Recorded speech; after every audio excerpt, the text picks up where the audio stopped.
Okay, and it looks like we are live. Excellent. All right, let me just make sure a few things are set up. Okay. Hang on, wrong one.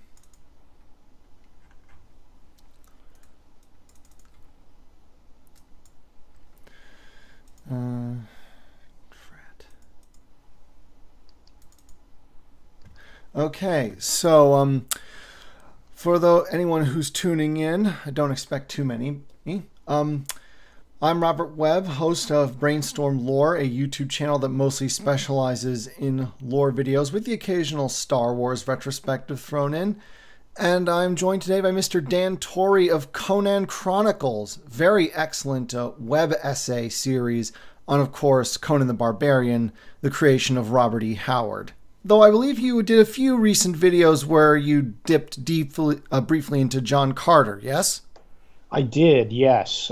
Thanks for having me, Robert. It's good to be here. And I did a John Carter video relatively recently. I haven't been able to do as many of the video essays in recent months as I would have liked to, but I really enjoyed doing those videos, and I'm glad that you enjoyed them. Well, that's nice to hear. I'm just hoping that the stream records the sound, because the way that I've set this up is I had to jack some headphones directly into my mic. So I see. So I'm just hoping that that your response gets recorded. Let me see. Maybe I can check out your channel and see if I can hear the stuff. All right. Please do so. Be kind of weird to just have like a one-sided conversation. Yeah, exactly. Exactly. Let me check it out here live. All right, yeah, I just clicked on the video and I can hear myself too, so I think we're all good. All right, excellent, excellent. So, like I said, this is only the third stream I've done, so I don't expect too many people to be tuning in. I was kind of hoping some of your guys would tune in, because you usually get more views on your stuff. But anyway, this is sort of a mutual promotion thing. We're going to talk about each other's Kickstarter campaigns in the hopes that maybe we can do some cross support, I guess, if that's even a term. Yeah, cross promotion. I like it. Yeah, cross promotion. That's it. So you're the guest, so I'll sort of start with let's start with you. Oh, thank you. Star Spangled Tales. As I understand it, based on what I've read, the premise you've got is is essentially a take on the Faustian bargain story. Only instead of the devil, it's sort of a skeleton in an Uncle Sam outfit named Sergeant Spangles, and he basically makes offers to all of the great innovators of American history in exchange for their souls. Basically, I'm going to give you the idea to do this thing that's going to make you really rich and successful. In exchange, your soul is not damned to hell like in a typical Faust tale, but you are going to be recruited for a kind of cosmic war. Yes. Yes. You hit the nail on the head there. So the kind of aim of the series is to basically sort of distill all of my, well, not all of them, but many of my interests into kind of like a Twilight Zone-esque premise where I can, do anthology stories that take place across American history. And, I also wanted to kind of highlight some of the dark and forgotten chapters of the history of our country, because I feel like there's a lot that, people that haven't studied the history of the country in detail don't know about. And I think it's useful to kind of make these sorts of historical epics in American history into something entertaining and digestible for people if you want to, reach them at all. And, the goal is always to entertain, but if you can manage to teach people something about the world around them, that's always a good bonus. So like in some of the images you provided in your campaign, your first subject is going to be about basically the guy who figured out how to drill for oil efficiently.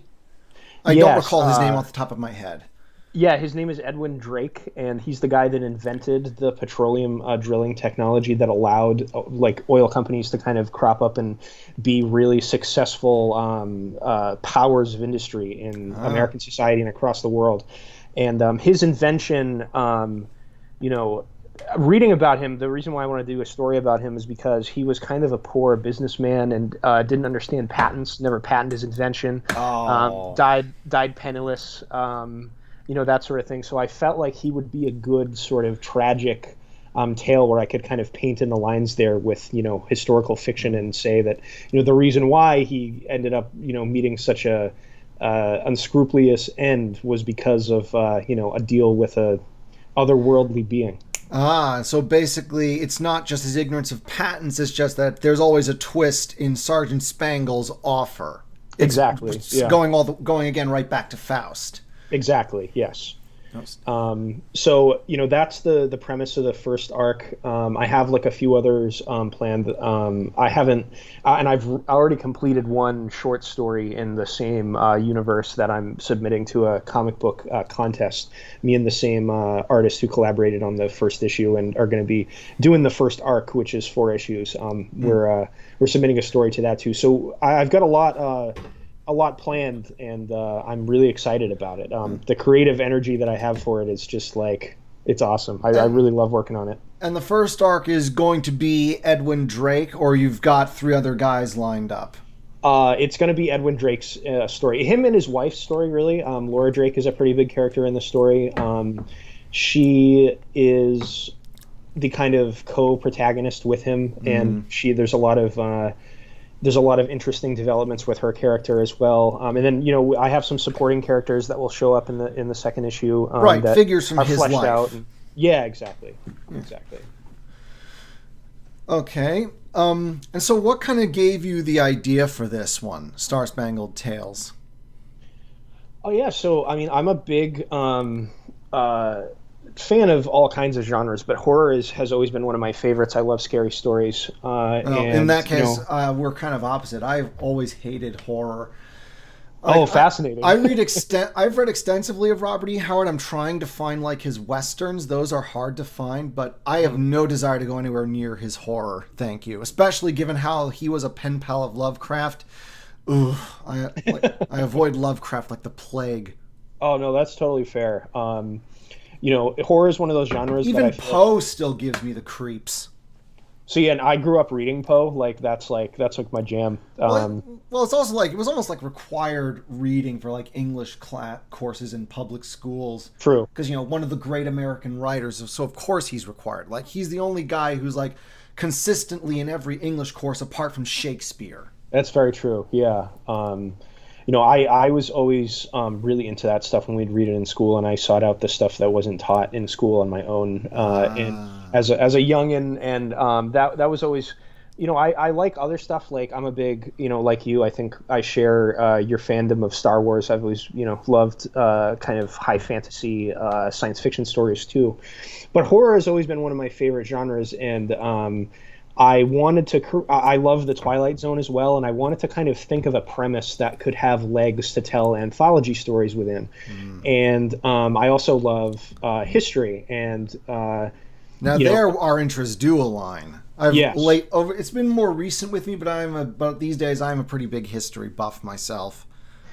And I feel like that's, if you like history and historical fiction, that's probably why, stuff like Robert E. Howard's work appeals to you, because that's historical fiction kind of finds its way into all of his writings in some way or another. There's always something that's based on a real world thing from the past that he's, geeked out about and, done a deep dive on, which is really cool. It's like the Hyborian Age is literally just an excuse for him to put all of his favorite historical barbarians and other civilizations in all one place. Exactly. Yes. And it's like I think there's a fairly famous quote where he once, from a letter he wrote, I forget who, I think it was Clark Ashton Smith, where he said, "There is nothing more zestful to me than rewriting history in the guise of fiction, but I could never do it because the markets are too scanty. I can never make a living by it." Yeah. And unfortunately, he was kind of ahead of his time in that regard. Because, it's weird. We think of him in terms of fantasy mostly. And maybe horror, because, again, Lovecraft pen pals. Right. But, the guys that he looked up to, he wasn't looking up to, fantasy greats like MacGregor or Dunsany. Well, Tolkien wasn't even a thing yet. His big inspiration were, Gibbon or Harold Lamb.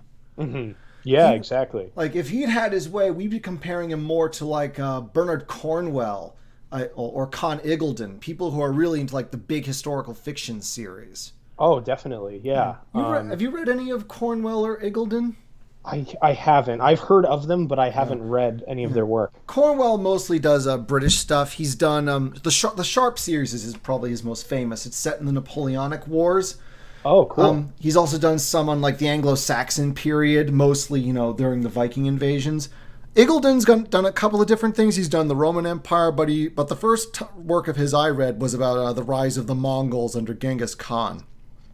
See, and that's awesome. I love the history of the Mongols and Genghis Khan in general as a historical figure. I find that fascinating. And that's one of the reasons why Conan appeals to me so much, because he's obviously very, very inspired by Genghis Khan as a historical figure.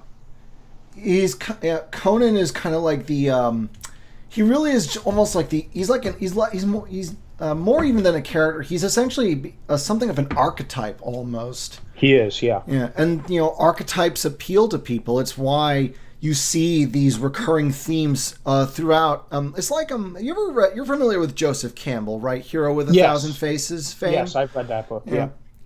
But like I haven't read his. I would like to someday, but even though I don't entirely agree with the idea that it's all completely universal, there are definitely universal things that appear in across cultures in various stories. Absolutely. There's certainly a truth to that. And what was it? I think it was what was it Lovecraft said about Conan?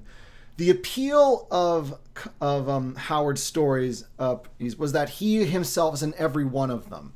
Basically, Conan is the guy that we kind of all wish we could be. Like, it would be, what was that famous line from The Tower of the Elephant? Civilized men are more impolite than savages because they know they can be rude without having their skulls smashed in. Exactly, yeah. Wouldn't we all just love to just hit someone in the face for mouthing off to us? Conan basically can do the things we can't because we are civilized and he's not.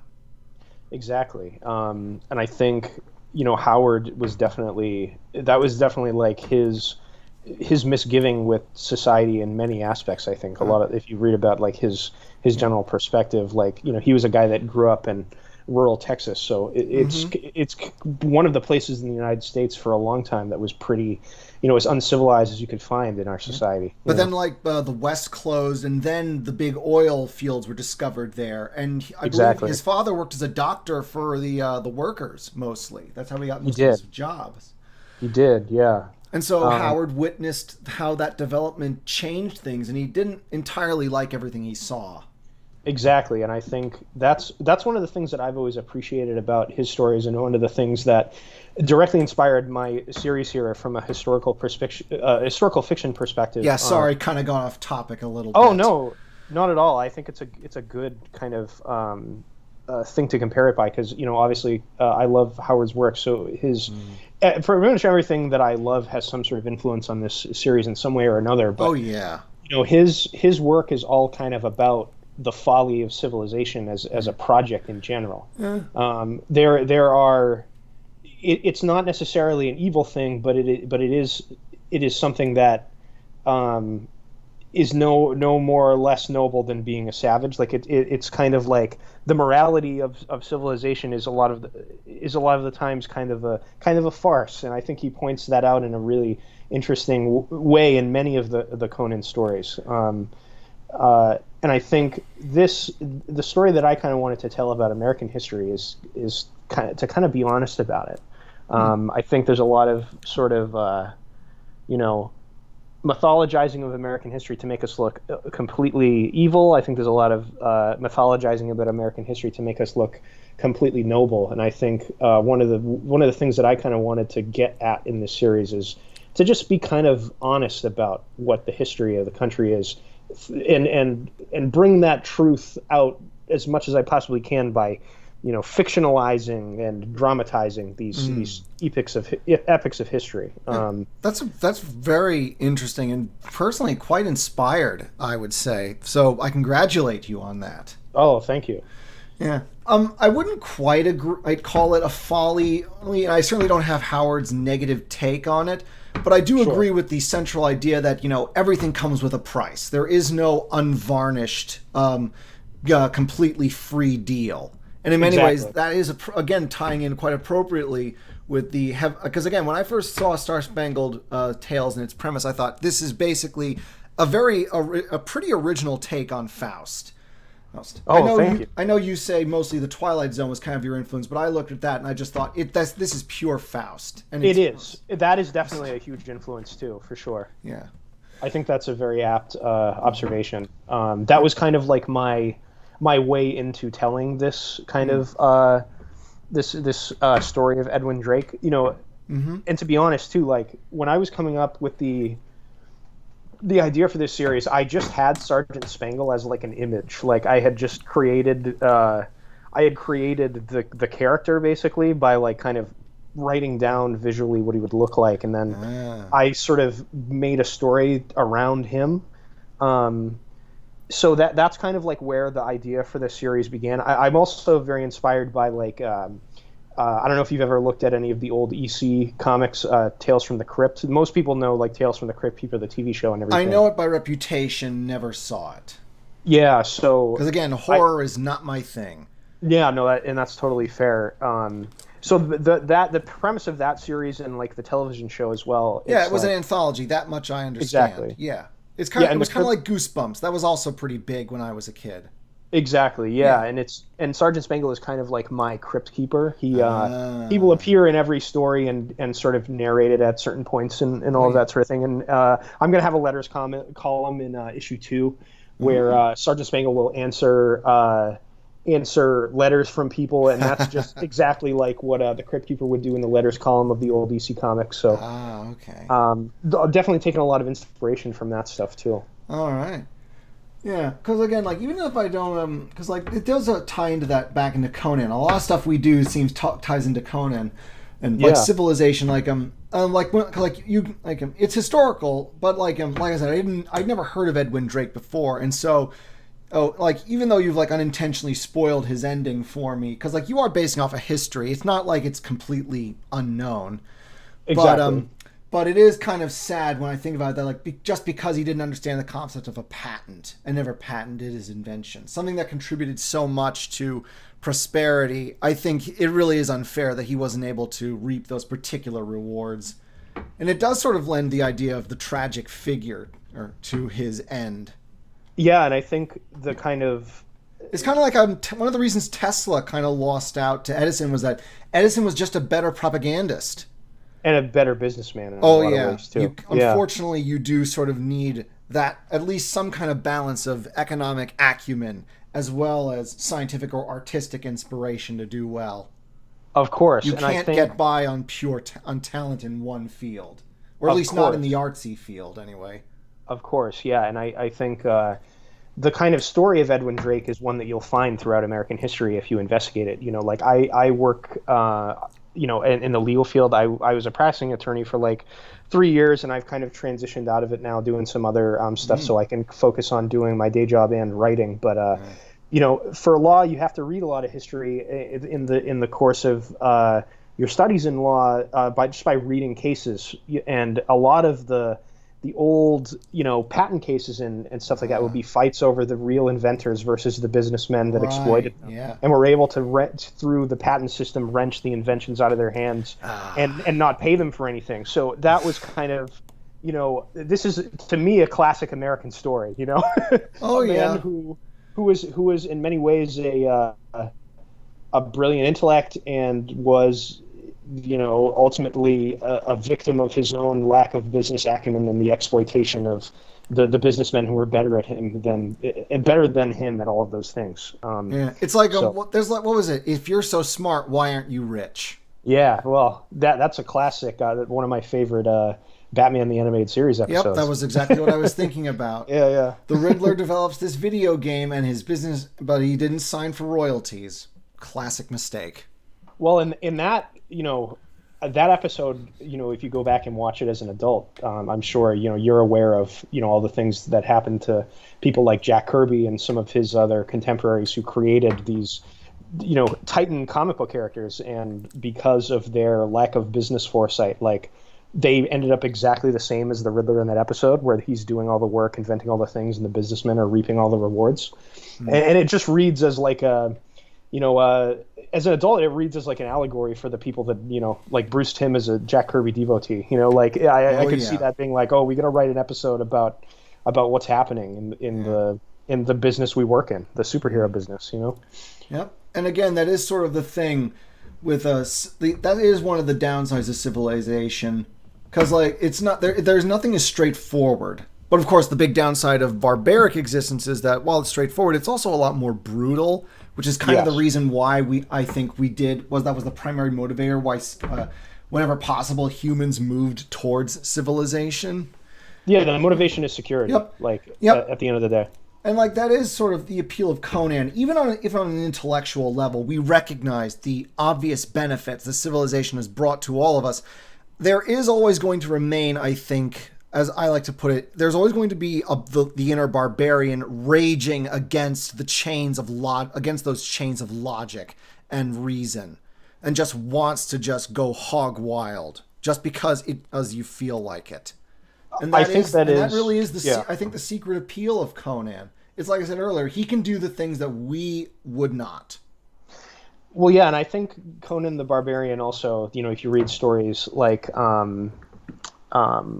what the name is slipping me at the moment. Oh, there's It so many. is Beyond the Black River. That story. Ah, He's, yes. he's sort of Civilization is an accident. Barbarism is the natural state of mankind, and barbarism must always ultimately triumph. Just a classic line. Yeah, The muse was upon Howard that day. he was. It was, and he. I think that story is probably my favorite Conan story in general, just because it speaks to the truth of the fact that no matter how civilized the interior of your empire is, in the rich cities and all of that, like they require barbarians at the gates to keep the other barbarians out. You need people like Conan to conquer for your empire, and that is part of empire building, is the barbarism of destroying your enemies and clearing them out of the land that you want to steal from them. I mean, that's what all empires do. It's just a fact of life, unfortunately. I think much like the impulse to barbarism, the impulse to empire is also sort of just inevitable. It's just that nowadays we figured out a way to like create empires of influence rather than empires of direct territorial control. Well, and the empires of influence is also a very old idea, going back to like the Athenian Greeks. I mean, the empires of that. That's one of the things that the features of the classical world that I think America has mirrored in a lot of ways is the empire of influence. The American system is very influenced by the British and the Roman system, but I think on a global imperial scale, I think they bear much resemblance to the Athenians and the Spartan empire of allied state coalitions that those two warred with each other during the Peloponnesian Wars and all that stuff. Oh yeah, and like even the American Indians had something like that. You look at histories of like the Wabanaki and Iroquois confederacies. Oh yeah, they even like because they couldn't have direct territorial empires, mostly because diseases had so reduced them, as well as the constant warring they had with one another. But they basically developed these big spheres of influence. Like the Iroquois, they only controlled directly like parts of upstate New York, but they had a sphere of influence that reached all the way down to the Carolinas, which only really stopped there because there were tribes like the Cherokee that were powerful enough to oppose them directly.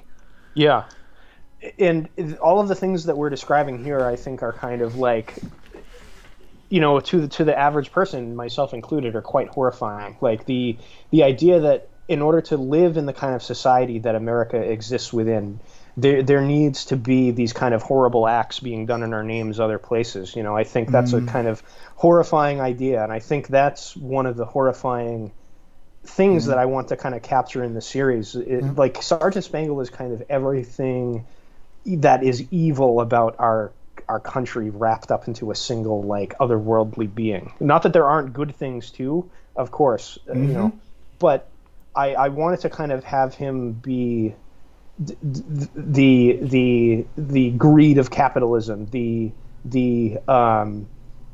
like you said, the impulse to imperial domination, those sorts of things.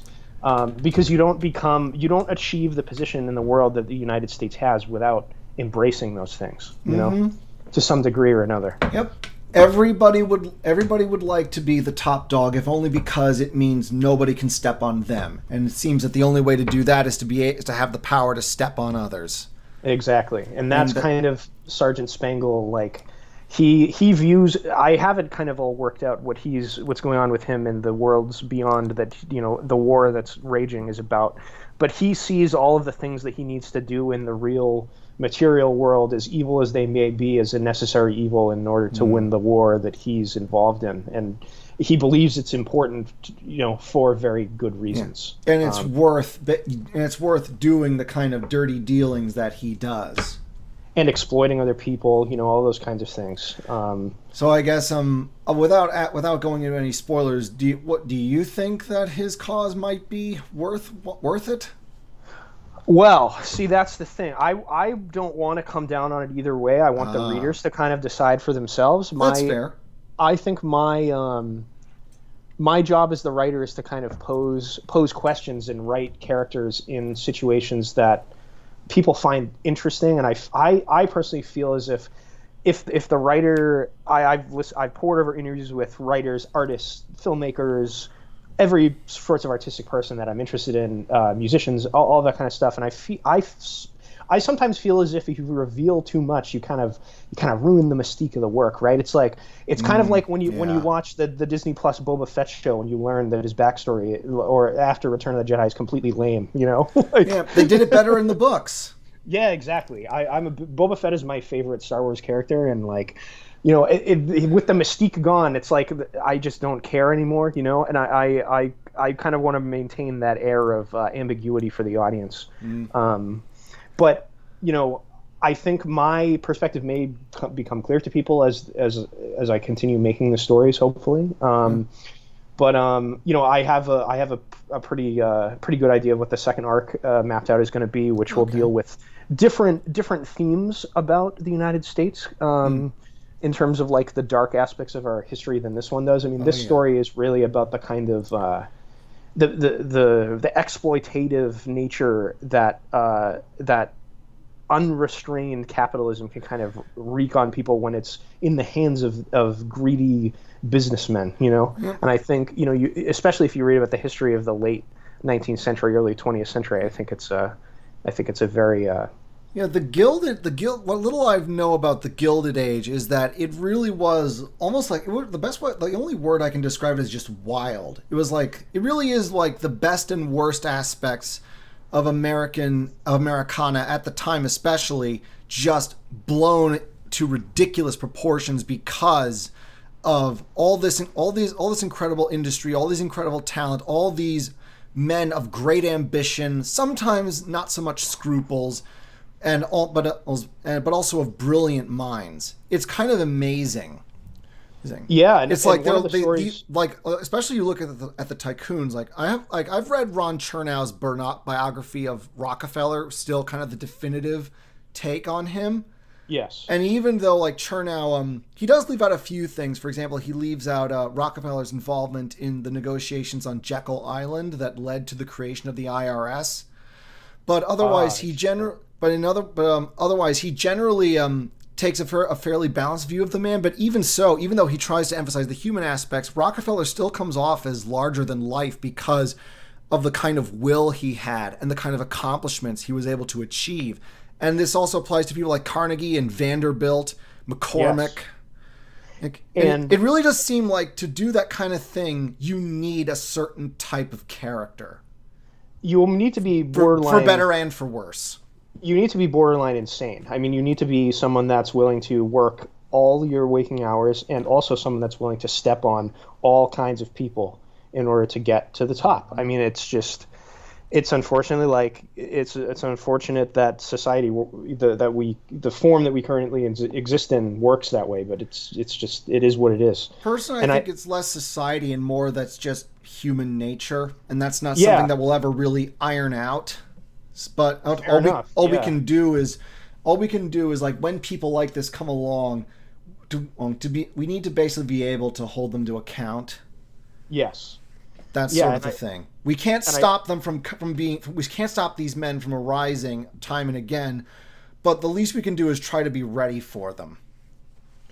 Yeah, I think it's obviously a very complicated question, and I think the reason why it hasn't kind of been ironed out at this point is because no one really knows how to accomplish Mm. a perfect balance, allowing people to be able to rise up in this way, like you mentioned, and then also not to have people exploited. I mean, you read about the history of those larger than life figures. Of course, they loom large over the periods of history that they live in. But like one of the stories I'm going to tell in Star Spangled Tales is about the labor wars, about the people that lived in the company towns that these kind of people were running. They were not getting paid anything at all. The working conditions were terrible, and they basically had to fight armed skirmishes, like in regiments against their employers' armies of private mercenaries. And this was dominated the early 20th century of American history, and no one knows about it because it's not taught in school. Early 20th, you say? Because I thought Yes, this was mostly late. I knew it happened, but I thought this was mostly in the late 19th. it's both. It spills over into the early 20th century too. Ah. So I think I there's so many different things to say about that period in history, like, and I want to be able to, like with Edwin Drake, I could have told this story about an oil tycoon like Rockefeller, and Yeah, a more famous name. yeah, but I wanted to kind of tell the stories of the lesser known people and make that interesting, and hopefully we accomplish that. Yeah, hopefully, man. I mean, it sounds like you've got a really great concept going. Oh, And thank so you. I wish you all the best. And anybody who's watching the stream, my very few fans, if you've got feel any impulse to, go over to Kickstarter and support him. This guy's got a good idea. Oh, And thank you, man. good ideas are worth fostering, I think, especially given how creatively bankrupt a lot of the big names in entertainment are these days. And we're like, we Oh, just it's a talked about, wasteland. we Yeah. just talked about like you just talked about like the big strikes during the Gilded Age. There's still like the writers' strikes are still going on in Hollywood. Yes, they are. Yeah, the studio barons are finally going to get theirs. It seems. We'll see. Well, Yeah, unless they just use AI for everything. yeah, that kind of stuff really Yeah. really troubles me. I guess we'll have to see what ends up happening with Yeah. all that It's AI like, stuff. and the thing is, like, I do certainly think that Hollywood it really is a corrupt, incestuous mess that really needs to be cleaned out. But I don't think but I don't think a lot of the screenwriters or other actors are entirely innocent here. Many of them are, especially with like lately with films and even like in games and comics, there are just a lot of talentless hacks who think they ought to be paid a fortune. And it's one fortune, and it's like if these like I've seen quite a few of these people and at work, and like yeah, and if they and the Hollywood elite just tear each other to shreds, I think maybe something better can come into the empty void left behind by both these teams of assholes. Yeah, I think the real problem, I think, with a lot of the big like Hollywood studios nowadays is just that films are so expensive that the executives don't want to take risk on anything. So like all the No. people that they hire, It's all remakes and sequels and reboots of established properties. yeah, and it's all they hire. I mean, I think, like, for example, a person like J.J. Abrams, I think he's a very talented filmmaker in a technical sense. Like, he knows how to make a movie that moves. Like, he knows how to compose shots, all that kind of stuff. But I just don't. I just personally don't think that his way of storytelling is what appeals to me personally. I think it's kind of safe sometimes, and my interest in films nowadays that come out of I don't know if it's exactly Hollywood, but a lot of the smaller studios like A24, they make a lot of stuff that I really really enjoy. It's mostly like independent, smaller productions that I find the most entertaining, and that's probably just because I'm an older person now too, and I'm grumpy. But Yeah. And maybe it's also because these people have a little more creative freedom. because Yeah. they don't have the because like unfortunately the necessity of a big company is that you ultimately do you do require a lot of administrative stuff, but that also means any idea has to go through that much more layers to get approval and green lighting and all that. If Oh you're a yeah, relatively smaller exactly. company, you're relatively lean and mean. You can just go. That's exactly what it is. I think, you look at a movie like recently, I'm a big Indiana Jones fan, and the newest Indiana Jones movie, I think it costs between like 300 and 350 million dollars or something to make.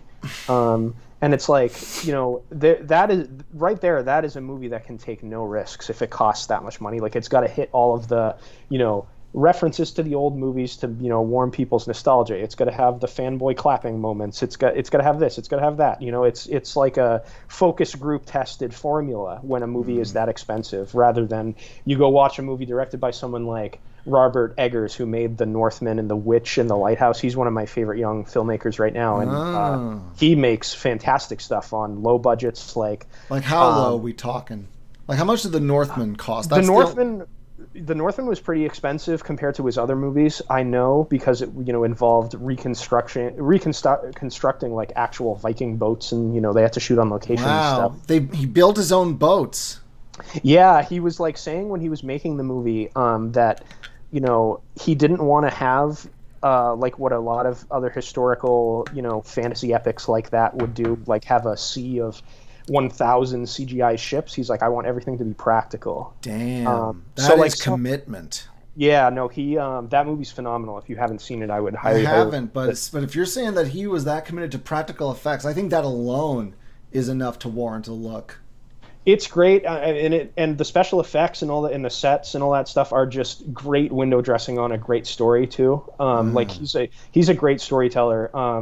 I went to go see his first movie, The Witch, in the theater on a date that I went on, just randomly. Like the girl that I went on a date she's like, oh, like let's go see this witch movie. I was like, all right, whatever.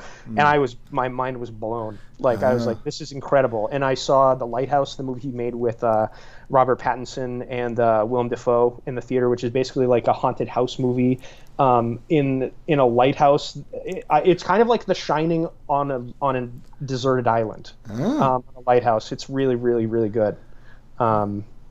So, that's the kind of stuff coming out of like smaller filmmaking that I've really enjoyed recently. But I'm with you on the kind of like big studio stuff. I don't really have any interest in it anymore. Like, if you had told me, 10 years ago that there was going to be like an Ahsoka Tano TV show and a Boba Fett TV show and an Obi-Wan Kenobi show and a Loki TV show and all these things on Disney Plus, I'd be like, that's incredible. But I just Reality has not matched the vision. Exactly. Yeah. So okay, two last things before we move on to my project. First, Absolutely. The first one, if it's all right. You said you're going to focus on more like relatively obscure figures in the Gilded Age. After Edwin Drake, you willing to like give a few names of people you have in mind for future arcs? So I don't. The second and third arcs that I have kind of worked out. The second one is much more clear, my idea for it, than the third one. I haven't settled on a protagonist for either of them yet. I'm still researching, but I can tell you the historical events that I plan to kind of go into. All right, if it's not like giving anything away.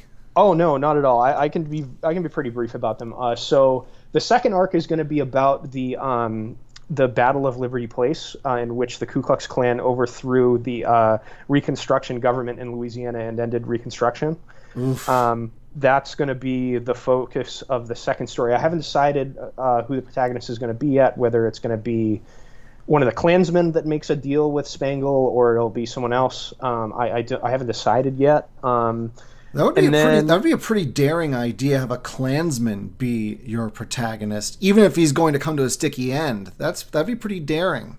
Yeah, I've done a lot of historical research on the Klan because during like the everyone being cooped up at home and everything going on, like over the summer with COVID and everything, all the Black Lives Matter protests, I was like, I should probably read more about like what what people are talking about in this conversation here. So I read a bunch, as a history nerd, whenever there's a big kind of historical event in the country, I'm like, I need to do a deep dive and kind of try to understand this in a more profound way than I already do. And of course, I read a lot of stuff from all sorts of sides of the problem of race relations in the United States. And I read a bunch about like the Klan, the history of them when they were originally founded, when they resurged in the early 20th century, and then again when they resurged in the 50s and the 60s. So I had done all of this historical research just for fun on them and the other figures involved in the civil rights movements of the various eras in which the Klan were kind of a reactionary response to.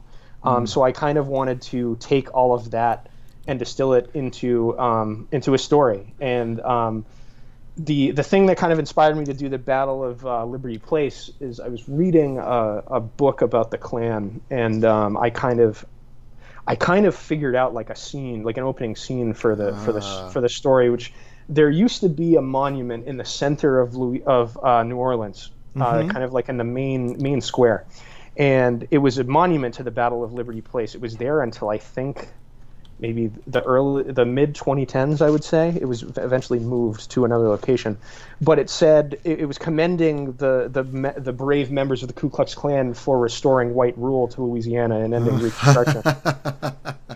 So my idea for the story was to kind of show where the monument was and where it is now, which is kind of buried behind like a trash heap in some alley in the city. Like it's been moved out of main public sites. So to kind of compare the glory of it being put up and like the fervor that those people felt at the time versus where it is now, where it's kind of sort of forgotten in a trash heap, but the wounds of that still remain in our society in many ways. I mean, it's obvious to anyone who looks around that race in America is still an issue, if only because there are people who insist on it being so. But like, well, it's not just them, but sometimes you do get the impression that there are some people that just want to talk about it because it benefits them in some way. It's not all the case, but I do sometimes get that impression with some people that I've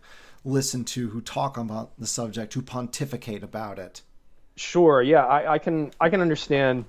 So maybe that's some people. In my experience, most of the conversations that I have with everyday African Americans, like they have these kind of anxieties about it, and feel a certain way about the way race in America affects their lives for very real reasons. I think maybe people on TV say all kinds of things to get attention. I totally agree with that. Yeah. But this story, I think the second one is to kind of drill down to like, even if people talk about this for like, profit reasons or whatever, like it appeals to people because they feel this way for a reason in a deep sense, and I think that's kind of one of the things that with the second story, I think to reveal like how deep this conflict runs in our society and kind of examine it through an entertaining story. It's not going to be Frederick Douglass on a platform preaching for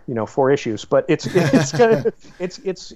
my plan is to do that kind of stuff. The 8-page short story that me and Rodrigo Magella, my artist, who's fantastic. If you guys are interested in looking at his stuff, he's on Instagram. We did an 8-page short story on the murder of Emmett Till that we're submitting to that short story that is about his murder, the trial, and how that kind of situation played out. And I think if you read the short story and you read the story that I'm planning for the second arc, there's echoes of culturally across those two stories, and they're separated by hundreds of years. It's amazing. So like I'm sort of tying into what you talked about, this famous monument, before we sort of transition over. But like sure. when you mention it, and especially how it was moved, the Liberty Place monument, it reminded me once, because at one point I was really into early Spanish America, And I read about how in the 80s, the president of Mexico at the time, I think it was Lopez, I don't remember his full name because Spanish names are just so long and involved. He basically commissioned a bronze sculpture that he meant to be sort of a tribute to both the Indian and Spanish halves of Mexican heritage. It was literally Cortez on one side, and then Doña Marina, who was sort of his lover and interpreter, on the other, and their mestizo son, little baby Martin Cortez, in the middle. And it was called the Monumento de Mestizaje, the monument to miscegenation. So clearly, he meant to say, like, look, we Mexicans have a very rich history of both, Aztec and Spaniard. And he set this up in this prominent place, figuring like, this is going to be a great symbol of bringing us together as a people. Unfortunately, very few people saw it that way. Because unfortunately, even centuries after the fact, the Spanish conquest is still a sore spot with a lot of people. And eventually that statue was moved to a less conspicuous place. The big difference is that obviously the Liberty Place was, it was literally just a monument to a racist takeover. Yes. But whereas, the Lopez's monument, I always felt sort of a bit of a sad thing when I read about it, because like it was clearly well-intended, but, people, just well-intentioned doesn't mean people are going to react positively to it. Of course, as we see kind of play out in the news headlines every day of our country these days, Okay, so with that said, we'll sort of transition to my project, and you get to be the interviewer. Yeah. So I'll just start with what I'm doing. My comic project is, whereas yours is an anthology, mine intends to be sort of a long-running, very serialized sci-fi adventure called Babylon Rocker. So it's set in, like, I guess, semi-distant future. I haven't sort of set on just how many centuries removed from us.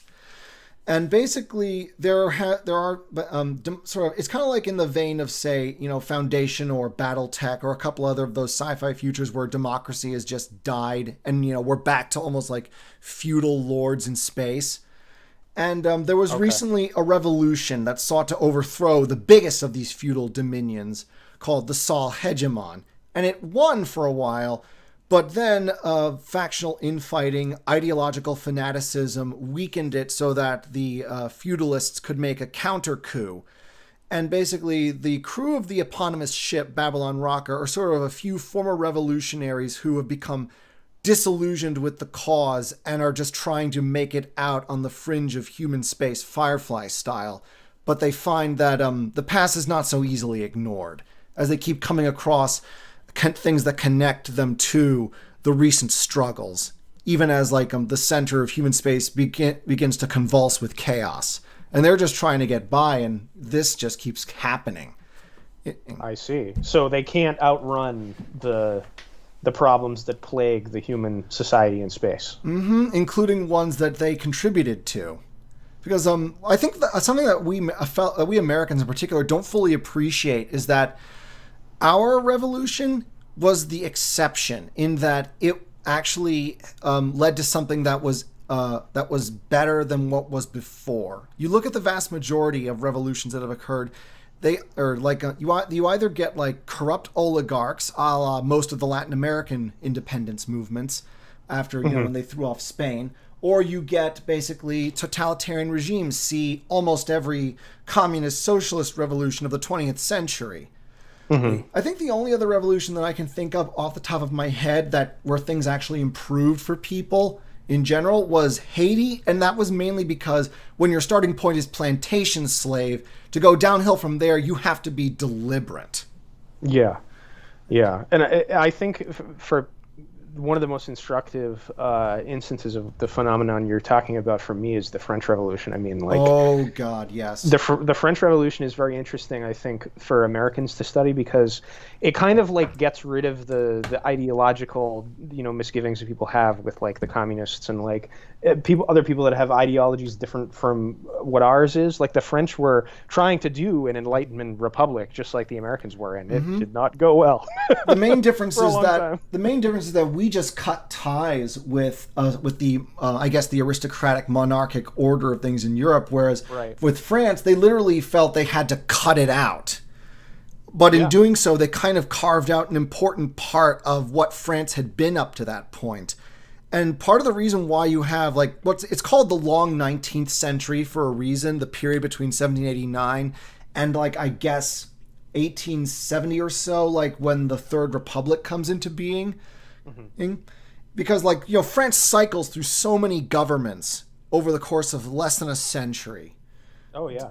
And it's just God. It's like it's clear that like something is like something there a void was created when they decided to turn from an absolutist monarchy into a republic. And like that, like in many ways the different kind of governments was just various people trying to fill that void with something that could actually stick. And it really wasn't until the Third Republic like that they kind of got that. And even then, you know, that was stamped out by the Nazis. It's why they had to go to a Fourth Republic after World War II. Yep, exactly. So I like the the kind of status quo that you've kind of set up for us here, talking about the story. Why don't you? So the characters, the members of the ship, like, what was your kind of inspiration for them, and like what's their deal? Like, what are their sort of story, and what were you thinking when you were developing all the characters? Okay, so I'll go through them one by one. There's no like hard and fast protagonist, but the closest thing to it is a character I call Honoris. He was, and mostly because he's a clone. He was in fact originally intended to be created by the emperor of the Sol Hegemon, because the guy was old. He didn't think that any of his heirs were fit to replace him, so he figured he would transfer his consciousness into a new genetically identical body and just keep going. But then the revolution happened and they killed him before that could happen. And so there's this clone fresh out of the tank. Like this, the main story takes place only 2 years after the revolution. So this guy is he's going to be the principal point of view character, mostly because it's the perfect vehicle to introduce the reader to the universe. Like if the guy you're following knows about as much as the reader does, it helps with exposition seem less clunky. Because like one of the big problems, especially in writing, is that, especially with a detailed universe, is that you got to explain stuff to them. Yeah, exactly. And so it gets especially irksome when you have the impression that the characters you're following already know enough about the world that they shouldn't need an explanation. Mm-hmm. By basically having Honoris be physically a full-grown man, and even mentally, but in terms of intellectualism, he's still a child. It's a great way to get a good excuse for him to have stuff explained to him and learn about the universe without it seeming clunky to the reader or unnecessary to the reader. That makes a lot of sense. Yep. Very cool. His big deal is, obviously he is a clone of a man who was like an evil tyrant, and he very much desperately, and so he has this bit of a chip on his shoulder where he desperately wants to prove, if only to himself, that blood is thinner than water, that he is a different person, that he's a good person. Unfortunately, this leads him to try and do heroics, and that kind of drags the others into trouble, which is going to precipitate most of the story arcs. Interesting. Okay. But another major theme with him comes actually from the Richard Donner Superman movie, because Superman has all this godlike power, but there's that scene where he literally just helps a girl get her cat down from a tree. Yes. Yeah. And I figured the idea is that even though there's a lot of stuff happening around in the universe around them, the characters are not going to be involved in any great struggle to save the world, as it were. They're mostly just trying to get by. But I also was greatly inspired by a quote by C.S. Lewis, where he once said that the dentist who cures a single toothache has deserved better credit from humanity than all the intellectuals with schemes to create a perfectly healthy human race. Yeah, like we sometimes think of in such these big grand visions of how we're going to make things better, but we don't seem to give enough credit to the people who do the small things that make maybe not the world better, but this little corner of it better. And maybe if we all just did that, we would make more progress than just these big sweeping solutions. And so rather than like big world-shattering deeds, the crew of the Babylon Rocker is mostly just going to be doing small things whenever they can. but those are just as important to the people that they end up helping. Yeah, and it sounds to me like um, them doing these small things may not be as disconnected from the larger struggles than they might want to believe. That's certainly true. Hadn't occurred to me that way, but that's actually a good idea. Oh well, thank you. Yeah. No, Yeah. I like the general premise, and Okay. it's fantastic. So in terms of the sci-fi like world, I see you got like clones going on. You're obviously inspired by historical revolutions and all that sort of thing. Mm-hmm. What are your sci-fi influences? Because like I talked a little bit about like my horror influences and like the things that Yeah. inspired me premise wise. Like I know you're a big Star Wars guy, so I'm sure there's some Star Wars in there A lot to less some than degree you or would another. think, but yeah. Yeah. So what are you looking at in terms of like what gets your mind going for ideas for this? Like what do you look to for inspiration? Well, conveniently, that brings us sort of to the next character in line, Julius, who was directly inspired by David Brin's Uplift series. I don't think David Brin is particularly noteworthy, but he is not like an unknown. I don't know if you ever Okay. heard of his work. I haven't. No. Yeah. But he had this thing called the Uplift universe, and it's the idea that for billions of years, all civilization has been built around the idea that a technologically superior sapient race will find this species that's on the cusp of sentience, then uplift them to sentience through genetic engineering. In Oh return, wow. in return for this, the uplifted race becomes what's known as a client species to the patron species, and they basically serve them for 100,000 years, and then they go off to do their own thing and establish their own client species. And so civilization, all these alien races are built into this kind of patronage system.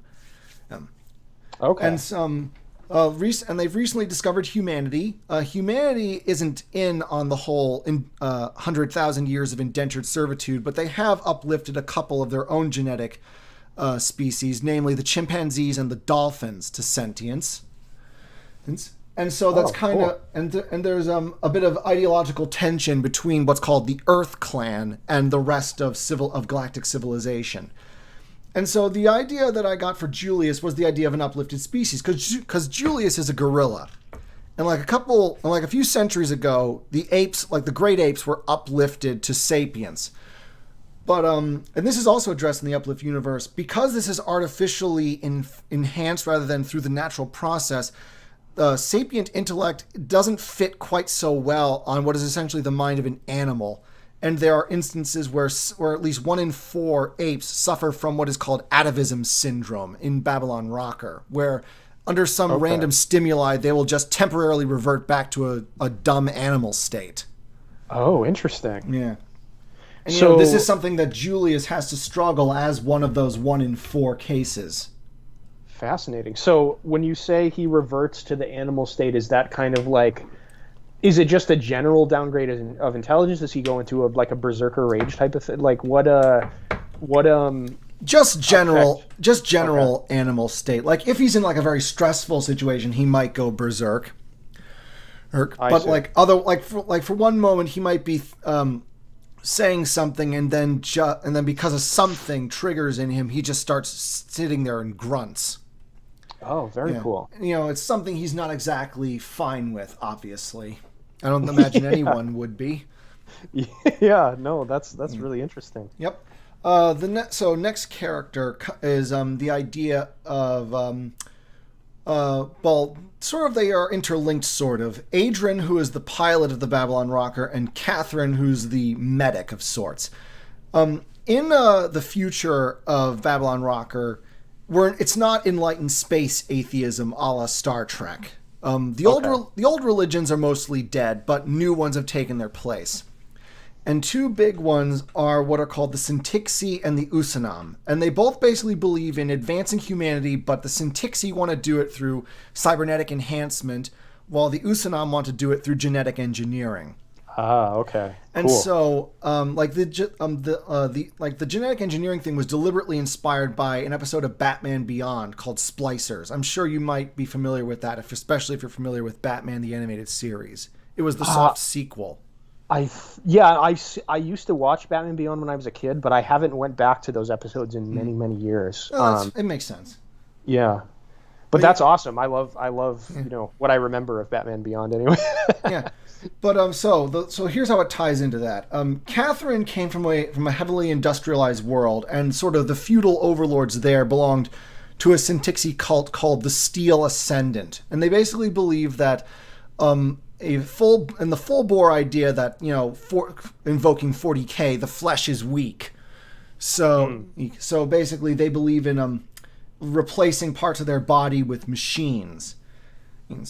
One day, Catherine was in an industrial accident and pretty much one arm was crippled. They could have, because this is the far future, medical technology is advanced enough where they could just have healed her arm, but instead the Steel Ascendant thought they would be doing her a favor by basically just cutting it off and grafting a bionic in its place. Oh yeah, okay. I'm looking at your Kickstarter as we're going through this. I recognized her right away as this character when you described it. That yeah. Huh. Yeah, and this is obviously she's the most embittered towards the space aristocracy that rules most of human space in Babylon Rocker. Right. No, that makes a lot of sense. Oh yeah. As for Adrian, he was originally created using genetic engineering by the Sol Hegemon and the late unlamented Emperor as what's called a pacifier, in that he has special glands under his skin where he can emit pheromones that manipulate human behavior. And basically, the perfect spy. Yep, and also if a few pacifiers situated through a riotous mob can calm them down. And so diffuse a potential rebellion right there. Interesting. Or if one can infiltrate a rebel meeting, they might use their pheromones to aggravate their tempers and cause infighting, thus breaking up the cohesion and the leadership of a rebel cell. See, I love that idea because I've read many a comic book where, for example, like Wolverine's son Daken has pheromone powers, and I've always been like, this is kind of like a lame power no one really uses, but you really thought it out. Like, what if someone really had the ability to do that? Like, what is the logical furthest extension of what kind of role they would play in society? I love that premise. That's amazing. Yep. And so what happened was that one day Adrian saw several of his fellow pacifiers just abusing their power like crazy, and it just made him realize that, no, I don't want to be a tool of this institution that gives people like me the license to just abuse people however they like just because they have the ability to. And that's how he ended up joining the revolution. Oh, very cool. Yeah. Okay. Moving down, because while we're on the subject of religion, because again, I've come to reject the Star Trek vision of the future. I'm not knocking Star Trek too much. DS9 and in Next Generation in particular are stellar sci-fi television. Mm-hmm. It's just that, sorry, Roddenberry, I just don't agree with your forecast, man. Yeah, I mean, I'm with you. It sounds nice, but it's just too idealistic. I'm sorry. Yeah, and I think that's kind of like what the appeal of it is to a lot of people, I'm with you. Yeah, you need that kind of inspirational stuff. The idea that to say that maybe we can become better. Maybe not like this utopian vision, but we can improve. I completely agree. You need that kind of inspirational stuff just as often as you need, dystopian stories with their cautionary tales. Exactly. In fact, I've written a dystopian story called Inferior. And in fact, nice. That's awesome. It's going to get an audiobook version soon. Oh, that's fantastic, man. Congratulations. Yeah. Thank you. I just wish I was better at advertising because then I'd actually be able to sell it. I mean, even comparing our respective Kickstarters, I've barely made it to a quarter of the way and I've got less than 10 days to go. Whereas it seems like you're almost halfway there in maybe 2-3 days since starting. So yeah, I think you're just better at selling your ideas than I am mine. Well, the tip I would give you, I guess, is before I did the Kickstarter, I just was really annoying online. I was just every week, my Kickstarter is starting soon, everyone. Check it out. I'll put a link here. Just kind of constantly keeping that in the back of the minds of everyone that I know in my family, my friends, the viewers I've been lucky enough to get on YouTube over the years. So that was just my tip would just be as annoying as possible. Like you'll be like, no one wants to hear about my book again, but it's what you got to do, unfortunately. I'll try, but I'm generally very shy and retiring, especially with people I don't know. That's fair. But yeah. I mean, the only reason that I'm able to have this conversation with you is because, we have a shared interest. Like your Conan Chronicles videos are great. I'm kind of hoping you come back to those soon because you still got to do at least Red Nails. I got to do Red Nails. I got to do Hour of the Dragon. There's a bunch of the big ones that I still get to do. The Shadows of Zambula, which is a personal favorite of mine. Yeah, I actually have the script for that review done. I just haven't been able to record it. I've been so busy. Me and my fiance just moved to New York City, so it's been kind of a transitionary period in our life between trying to get the writing, side career going on in comics and all that. I just haven't had a chance to do the YouTube stuff, but I miss it. I love doing that stuff. Yeah. Okay, so back to the subject at hand. Yes. Well, sorry. Still on the, it's fine. Like, still on the subject of religion, there is the character of Cogitus, who is like a full-on priest of the Aquinian Church. And he is sort of my deliberate tribute to Shepard Book from Firefly. Because very cool. He was, apart from Wash, because, Wash is just hilarious, Book was my favorite character out of the Firefly crew. Oh, nice. Oh, yeah. And, he was this very warm, fatherly figure among them all, and he's usually had the most moral fiber out of everybody. I mean, some will say Kaylee, but I think Kaylee's more of a naive innocent, frankly. Mm-hmm. Yeah. But anyway, that was sort of the idea, and Cogitus is specifically a mentor to Honoris, because he figures, this young man has great potential, perhaps I can help him. Because he was just a bystander when the revolution happened, and by chance he just fell in with them. Oh, okay, yep. Cool. And so the thing that I thought would be interesting about the Aquinian faith, a bit of world building here, is I read about this guy called St. Thomas Aquinas. He was a famous medieval theologian. Yes, I know him very well. I was raised a Catholic boy, so we used to talk about him all the time. Yeah, well, I was raised Catholic too, so there's that. There we go. Anyway, he basically was one of the founders of what was called scholasticism, where the church was basically like, yes, religious doctrine matters, but there is something to the wisdom of the pre-Christian ancients like Aristotle and Plato, and are there not ways that we can incorporate that without compromising our theology? And Aquinas famously declared, they hold a plainly false opinion, those who say it doesn't matter what we understand about creation so long as we have the right opinion about God.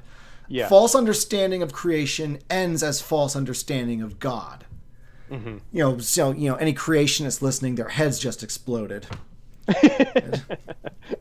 Yeah, because like that, and I thought like that's a genuinely fascinating idea. It is. Yeah. And so the Aquinian faith is based around the idea that it's a mix of Christianity and Buddhism. They believe in reincarnation rather than an afterlife. But they basically think the idea is that man should gain an understanding of God through knowledge of his universe. That once we have obtained enough knowledge, we will be able to commune directly with him. Okay. And so it was my idea, like, okay, a religion based around science that doesn't sound completely insane. Like, Scientology or the Mechanicus from Warhammer. Okay. Yeah. Cool. Yeah. So let me see. Yes, one more character left. And, again, sort of tying into Firefly, if Cogitus was a deliberate homage to Shepard Book, Nasina, who is kind of the leader of the crew and like the second most prominent character apart from Honoris, she is sort of a deliberate inversion of Mal Reynolds, played by Nathan Fillion. Okay. Because here's sort of where I got a lot of the main idea, and especially the bit about the revolution. Because like if you've seen like the pilot of Firefly, you're familiar with how basically Mal was on the losing side of a war. Yes. Yeah. And so I basically decided, what if I did an inversion of that? What if the Independents had beaten the Alliance, but then turned out to be just as bad? And what kind of emotional baggage does that leave you when you realize the cause that you dedicated a good chunk of your life to has turned out to be like that. Yeah, it's pretty heavy stuff. Yeah. You'd be pretty messed up. Yep. And so that was how I got the idea for Nasina. It's like I said, it's sort of a deliberate inversion of Mal Reynolds. Very cool. Yeah. That's awesome. Yep. The other big thing that I wanted to sort of explore with this universe is the idea that ever since like the pulp era, we've had this notion of nobility in space. Like this goes all the way back to like A Princess of Mars, which I think Burroughs wrote in 1911. Yeah, it's that old. 1911, yeah. And who knows? Maybe it's even old. Maybe there are some stories that's older. But I think what really popularized the idea was when Asimov wrote the Foundation series, because he just wanted to do Edward Gibbon's Decline and Fall of the Roman Empire in space. But I think that sort of cemented the idea beyond, pulp, which most people even today still view as low grade fiction, because they're a bunch of idiots. Exactly. I love this quote from Raymond Chandler: "There is no high art, there is only art, and precious little of that." Well, I agree with that. I mean, I've been a comic book reader my whole life, and I've always kind of lamented the fact, and with all kinds of in every kind of art, there always seems to be this elitist snobbery somewhere that says, "Oh, this isn't quite as good. Yep. It's not as prestigious," that sort of thing. Yes. Anyway, But I'm sure someone else has done it before me, but like I've never really found a story that says, okay, look, we're going to do this whole thing, this feudalism in space, but how do they get there and how does that maintain itself? How does it function? And what kind of ideology underpins that? And so, cool. Like I said, I can't be the first one to have thought of this. Surely someone has done this before me. I just haven't found it yet. But I really wanted to think about how. But I really thought, like, has no one done this? Surely someone must have. But like, has no one explored the idea of how that would function? Because usually when they do this sort of, feudalism in space, it's usually just part of the setting, and the focus is on something else, like a good story or certain themes in that. Exactly. Yeah. And so I sort of came up with the idea that I actually have a bit of a long, complicated backstory that I'm not going to reveal just yet, but I have talked about before. But it's essentially like that there was a slip into totalitarianism, and for like a couple decades there was a second Cold War between like a bunch of superblocks. There was this period where, for a time, because they saw that China had imploded because of the one-child policy thing, because that is going to catch up to them soon. Yep. And they thought, we can't have this. We need to increase reproduction. And so we need to encourage that. But at the same time, our totalitarian systems are so corrupt that we can't provide comfortable living for people and keep them quiet. So what we're going to do is we're going to find these sort of border regions, and we're literally just going to send people off to fight each other just so that they can die and be less of a burden on our resources. Whoa. And it was called the Flower Wars because I got the idea from reading again about the Spanish conquest, and the Aztecs had this practice where they would fight wars with other people just so that they could capture people and sacrifice them. And they were called whatever their word was in Nahuatl, translates to the Garland Wars. And the Spanish translated it as Flores Guerrilla. And, that's Flower Wars. That's really interesting. Oh, yeah. But eventually the totalitarian states just fell apart because they were just that corrupt and unstable. And in the aftermath, a bunch of people began thinking, you know what? Maybe the whole Enlightenment project was a mistake. Maybe that, things like all this stuff has not done a lot of favors for humanity. If only because at the end of the day, people want material comfort. They're not that concerned about principle. Otherwise, why would they have allowed these dictatorships to take over? It's like Aristotle was right. Some people are just sheep. And so what we're going to do is we're going to like turn back the clock to before the Enlightenment, and we're going to just start over from there, see where that takes us. That's really interesting. And so the Enlightenment was renamed the Long Dream by future historians, quote unquote. Oh, I like that. I yep, love that name for it. yep. And so neo-feudalism came to be, and it's based around the idea that, okay, what we're going to do is we are going to go back to the old sort of ideas of social strata and hierarchies and aristocrats, but we do recognize that part of the reason for paleo-feudalism's failure, which is what they're referring to it was before the Enlightenment, was that obviously the idea of just bloodline and family ties are not sufficient to produce good leaders. So in order to ensure that the leadership class always will always have an intake of good leaders, they adopted some mechanisms of class mobility, where if like you start at the bottom but you perform really well in your particular social class, either you or more often your children can advance to the next. They basically operates on a philosophy of the cream rises to the top. Right. And so at a certain point, whatever generation reaches this sort of penultimate level will be either adopted or marry into the ruling class, thus they have a literal intake of fresh blood that's continuous. Oh, that's fascinating. Yeah, I figured that would be a way that if I were to try and like do this sort of thing, how would I address the weaknesses of feudalism while also trying to create a new feudalistic structure? Because obviously, the main objection that we, especially as products of the Enlightenment, have to hereditary rights is just that heredity does not guarantee a superior quality of human being. Exactly. Yep. Yeah. And so basically this way the neo-feudalists create a sort of path for people to work within their system and not have a reason to go against it, because there are legit channels that they can benefit from. Exactly. That's really interesting. No, I love the setup for that backstory and everything. So is that something that you're going to reveal kind of piecemeal throughout the series? Yes. Because obviously I can't do all of that into like maybe a 3 to 5 issue initial arc. That would never work. Too cumbersome. Too much exposition.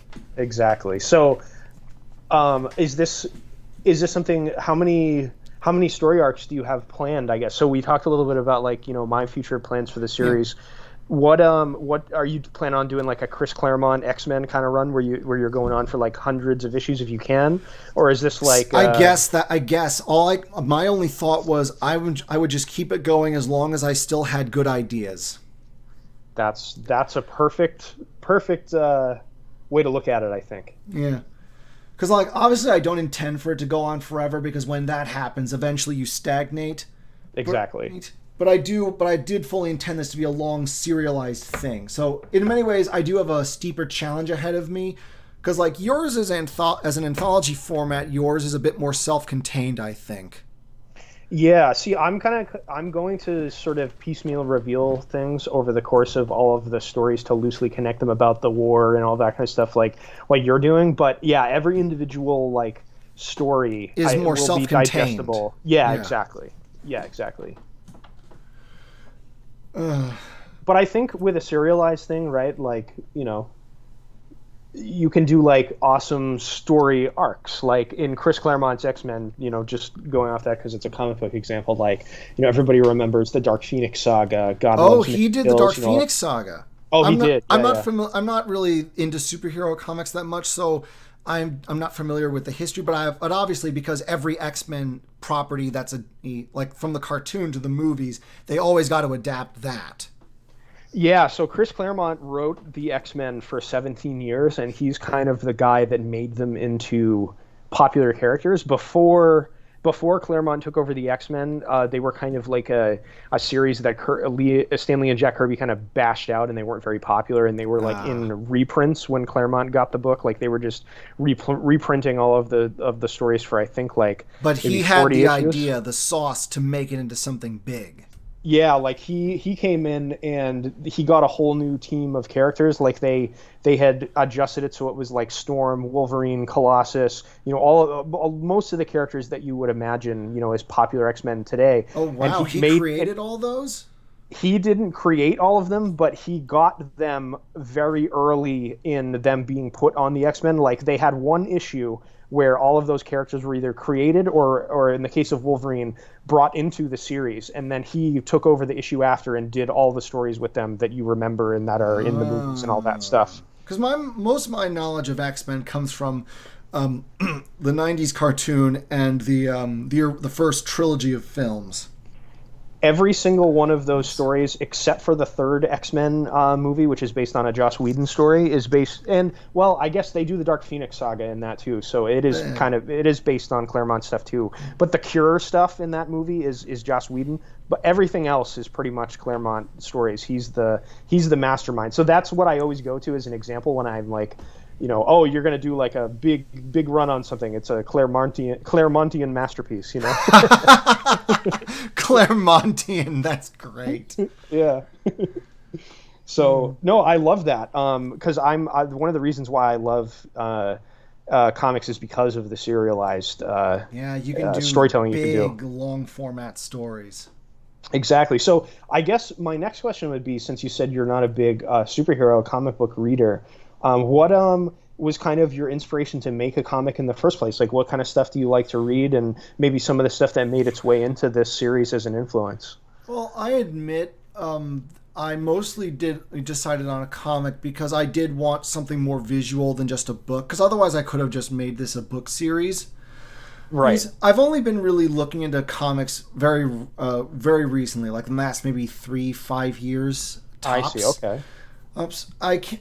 And mostly, I don't think any particular comic series inspired me, except, like a few years ago, I discovered the works of Mobius and especially his collaborations with Jodorowsky, like the Inkall and the Metabarons.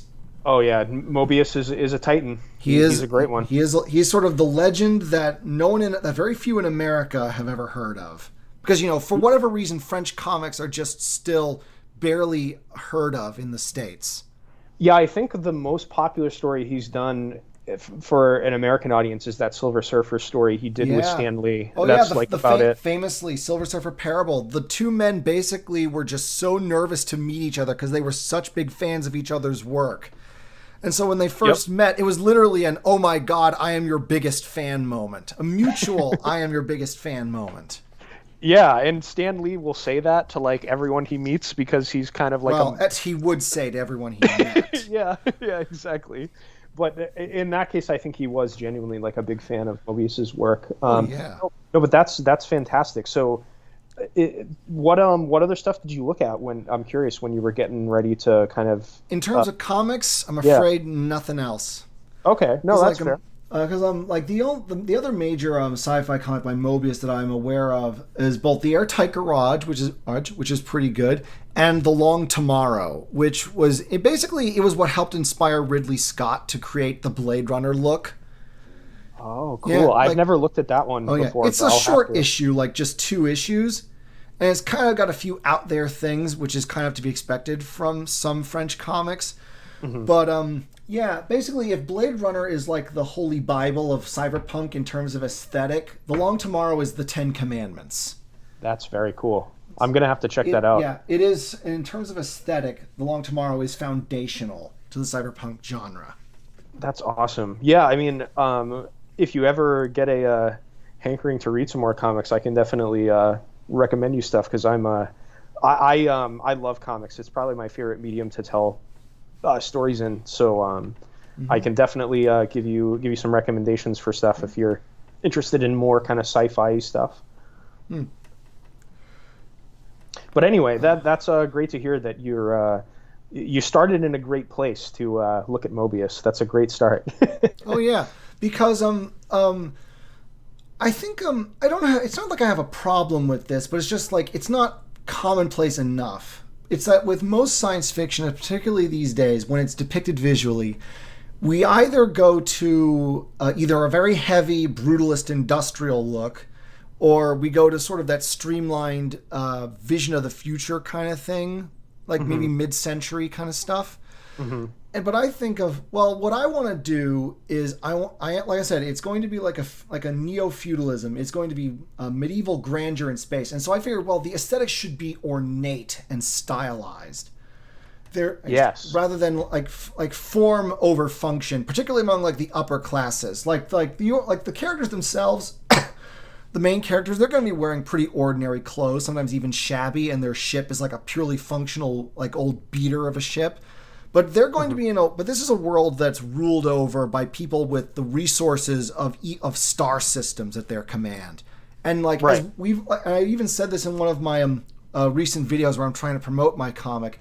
If you've got the resources to show off, you show off. We know this from like the aristocrats of old to like modern day fashionistas. If you've got the means to like wear something just that make you stand out, or have something that'll make you stand out, weird designs, you do that. And so I figured, well, I know that French comics is pretty crazy. And so that's how I started looking into Mobius. And I thought, this guy's got some really out there ideas. I doubt that I'll ever be quite as crazy or creative, but I'm certainly going to try.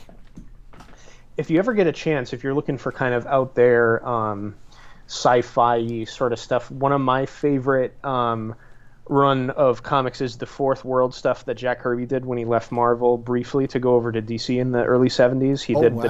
I didn't know Kirby did that. Oh yeah, so him and Stan Lee had a big falling out over the kind of credit for the creation of the characters, and Jack feeling like he deserved more than just workman's page rate for creating all these characters that were making all this money in other media and stuff. So he went over to DC and created the Fourth World, which was the New Gods, Mr. Miracle. There was some stuff that happened in his Jimmy Olsen run. That's where Darkseid first appears. Oh, really? Jack Kirby created Darkseid. He did, yeah. And Darkseid is all a part of that Fourth World stuff, and it's all like high concept sci-fi mythology stuff. Like it's like if you took, because Kirby's original plan actually was to do Ragnarok with Marvel's Thor and kill off the entire cast. So all that stuff from Justice League with like Apocalypse and New whatever, it's like the opposite planet of the Apocalypse and New Genesis. Yeah. Yes, Apocalypse and New Genesis. So he basically is the progenitor of that. Yes, so that's all Kirby stuff, and his plan was to kill off all of the Marvel Asgardian characters and replace them with the New Gods after Ragnarok. And when the DC series starts, it actually starts after a Ragnarok, not the Marvel's Thor Ragnarok, but that's why they're called the New Gods, and all of that stuff is... And why their planet's called New Genesis. Exactly. So it's kind of like science fiction-y mythology awesomeness. I would highly recommend that series. If any, like the visuals are the reason to get the series because it's so like ornately drawn and everything. The stories are good too. Kirby's a little bit clunkier of a dialogue writer than someone like Stan Lee, because he's mainly a visual storyteller. Like he's a fantastic visual storyteller, but he's not a dialogue writer by trade. So it can be a little bit clunkier in the dialogue, but those stories are phenomenal. I'd highly recommend them. Wow. Well, definitely think about that. Thanks. Yeah, of course. Let's see. I was going to ask you a little bit about the development of the world in your comic, but I think you talked about that at length here pretty well.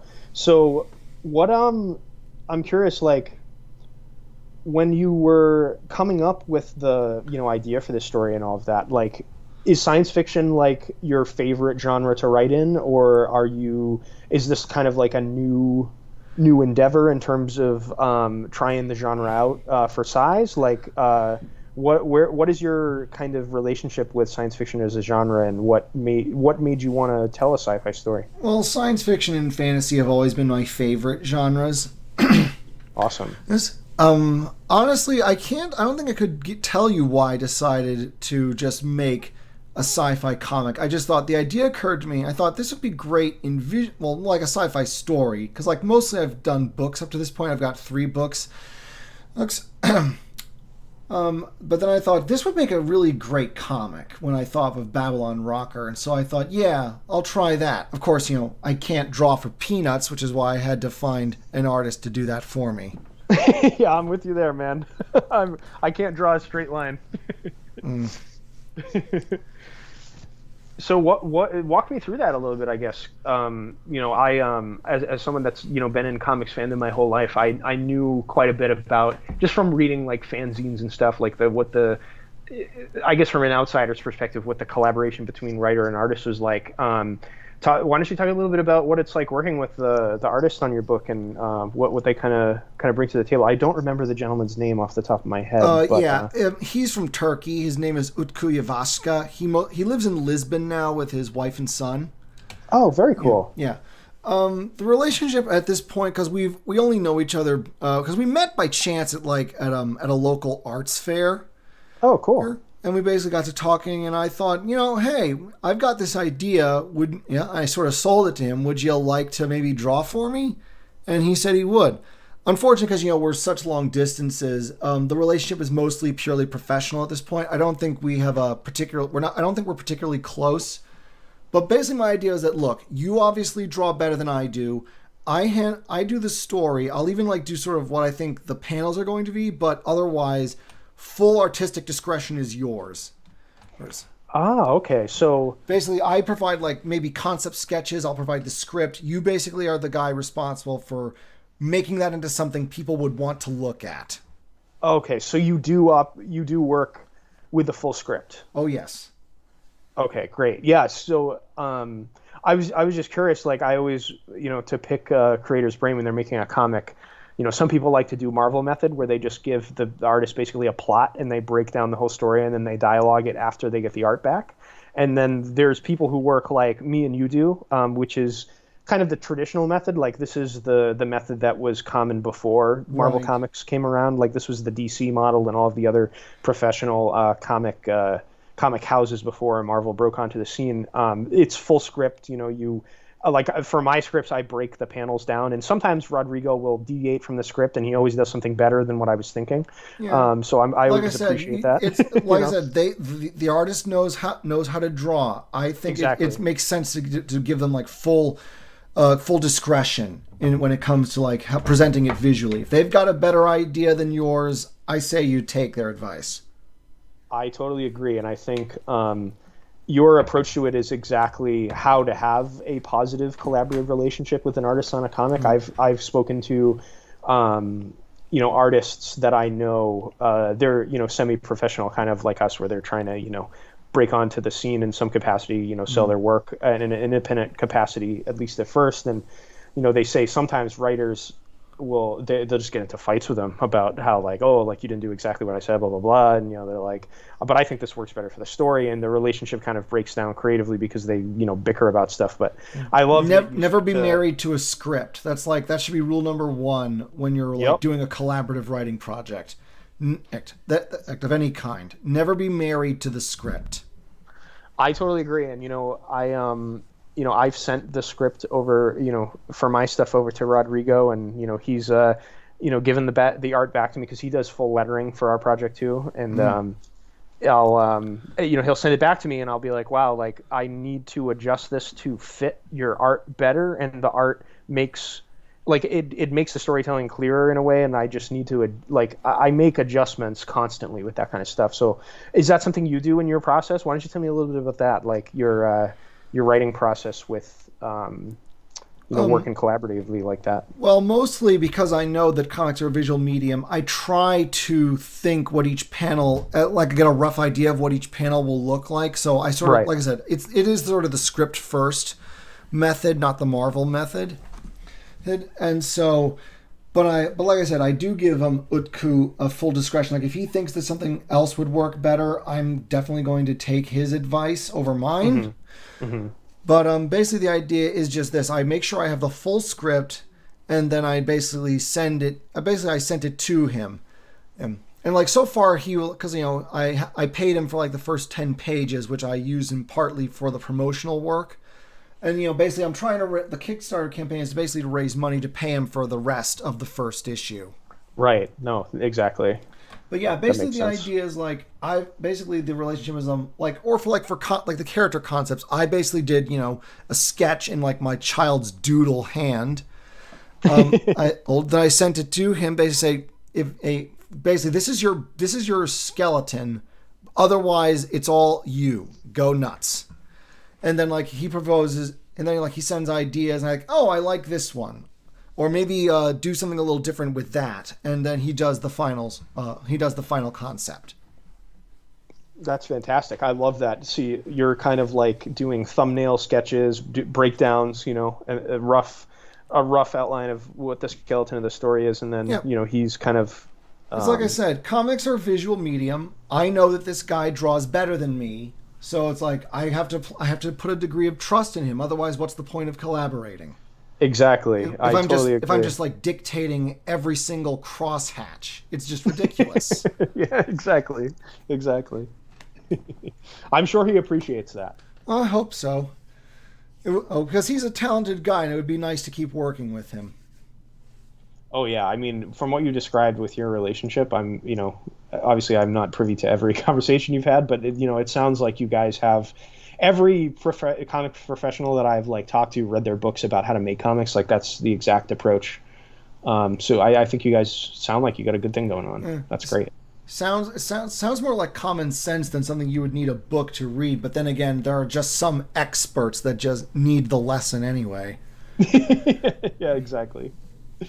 Thomas Hobbes was right. Common sense is never as common as it sounds. It's true. It's true. Oh well. I've got nothing else to ask. You got anything else for me before we call this a day? No, I don't. I don't think so. I just wanted to, take the opportunity to thank you for having me on. I really appreciate it, and it was good to meet you and talk to you. And I haven't backed your Kickstarter yet because I've been out of pocket for most of the weekend. Oh, sorry to hear Um, that. oh yeah, just been away traveling, but we're back home now, and I will definitely give you a back, and I wish you the best of luck, man. I really hope the series gets off the ground. Yeah, so do I. Hey, I hope yours does too. I was Thank thinking you. that maybe depending on what we've got, what you've got at the moment, we could like do another kind of cross promotion thing where like I do like a little promotional video for your work on my channel and my social media stuff, and you do something for me on your stuff. Does that sound like a solid idea to start with? Yeah, yeah, we can definitely talk about it and see what works best. And I'm totally up for doing something like that. Definitely. All right. Obviously, like I think we've got each other's emails now because of the Skype thing. So, yeah, maybe over the next week or so, I'll let you know what I've got in mind. Yeah, That sound definitely, all man. right?